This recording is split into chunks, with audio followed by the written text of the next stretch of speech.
বন্ধুরা, আশা করি সবাই ভালো আছেন। তো বন্ধুরা, এখন যে বিষয়টা নিয়ে কথা বলবো, তো সেটা হলো সাকিব খানের বরবাদ সিনেমা নিয়ে। দেখুন, সাকিব খানের বরবাদ সিনেমাটা এমন এমন কিছু রেকর্ড ক্রিয়েট করছে না, যেটা নিয়ে কথা বলা ছাড়া কোনো উপায় নেই। ভাই, আজকে যেটা জানতে পারছি, এই ছবিটা টোটাল মাল্টিপ্লেক্স চেনে 44টা শো নিয়ে চলছে। 44টা শো নিয়ে চলছে। তবে যেটা আপডেট আসছে, 44টা শোয়ের মধ্যে 44টা শোই হাউসফুল। আমি জানি না এইরকম রেকর্ড কোনো ছবির আছে কিনা, বা এরকমভাবে কোনো ছবি হঠাৎ এসেছে কিনা যে 44টা শো চলছে, 44টা শোই হাউসফুল। এবং এরকমও আপডেট পাচ্ছি যে যারা যারা ছবির টিকিট কাটতে যাচ্ছে, তারা টিকিট পাচ্ছে না, টিকিট না কেটে বাড়ি চলে আসছে। মানে কি পরিমাণে রেসপন্স, সেটা কিন্তু বুঝিয়ে দিচ্ছে।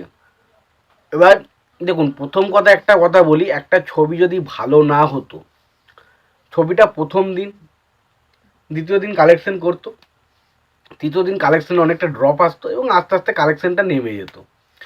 কিন্তু বরবাদের ক্ষেত্রে কিন্তু পুরোটাই উল্টো হচ্ছে। প্রথম দিন যা কালেকশন হয়েছিল, দ্বিতীয় দিন অনেক বেড়েছে আমরা দেখেছি। এবং আজকে যা কালেকশনটা হবে, সেটা অনেকে মিনিমাম প্রেডিক্ট করছে, এটা মোটামুটি 80 লাখ থেকে 1 কোটি টাকার মধ্যে কালেকশন আসতে চলেছে। তো ছবিটা নিশ্চয়ই ভালো হয়েছে। এটা নিয়ে যারা এখনও ডাউট রয়েছে যাদের মধ্যে, তাদের একটাই কথা বললাম, ছবি ভালো হয়েছে এবং মানুষের পছন্দ হচ্ছে।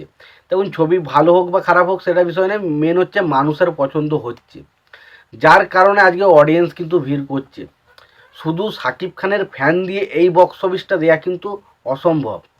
দেখুন, সাকিব খানের একটা হিউজ ফ্যান বেস রয়েছে, তারা ছবিটা দেখছে, এটা আমি মানছি। বাট যারা নিউট্রাল অডিয়েন্স, যারা অ্যাকচুয়ালি সিনেমা ভালোবাসে, তারা কিন্তু ছবিটা দেখার জন্য এক্সাইটেড ছিল, যার কারণে আজকে ছবির বক্স অফিস কালেকশন কিন্তু এই লেভেলের দাঁড়াচ্ছে। এবং আজকে বৃহস্পতিবার, শুক্রবার, এই দিনগুলো শুনছি যা মারাত্মক কালেকশন হবে না, এগুলো তো মোটামুটি দুটো দিনই 1 কোটি করে কালেকশন কিন্তু আসতে চলেছে। এরকম শুধুমাত্র মাল্টিপ্লেক্স চেন থেকে, মানে এই রকম রেসপন্স, এরকম মানে সিনেমা নিয়ে এতটা আগ্রহ খুব কম সিনেমার পক্ষে দেখা যায়। এবং তুফানে হয়েছে, তুফানে অতটাও হয়নি যেটা বরবাদ করছে। তো সত্যি কথা বলছি, বরবাদ যা রেকর্ড করবে, সেটা আচ্ছা আচ্ছা ছবির পক্ষে ভাঙা অসম্ভব হয়ে উঠবে। এবং যেটা করছে সেটা সত্যি অবিশ্বাস্য, অবিশ্বাস্য।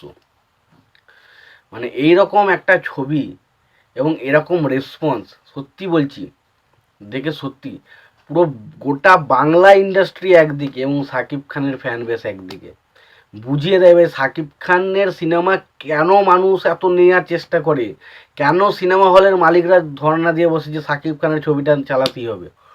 তার প্রমাণ হচ্ছে এই ছবির কালেকশন, এই ছবিতে মানুষের ছবি দেখতে যাওয়া। দেখুন, সব কটা ছবি নিয়ে হাইপ ছিল, চলছেও ছবিগুলো ভালোই, বাট বরবাদের ধারে কাছে কেউ নেই। তো এটাই তো প্রমাণ দেয় যে সাকিব খান থাকা মানে আপনি 95% ধরে রাখতে পারেন তার আপনি কিছু টাকা পাচ্ছেন।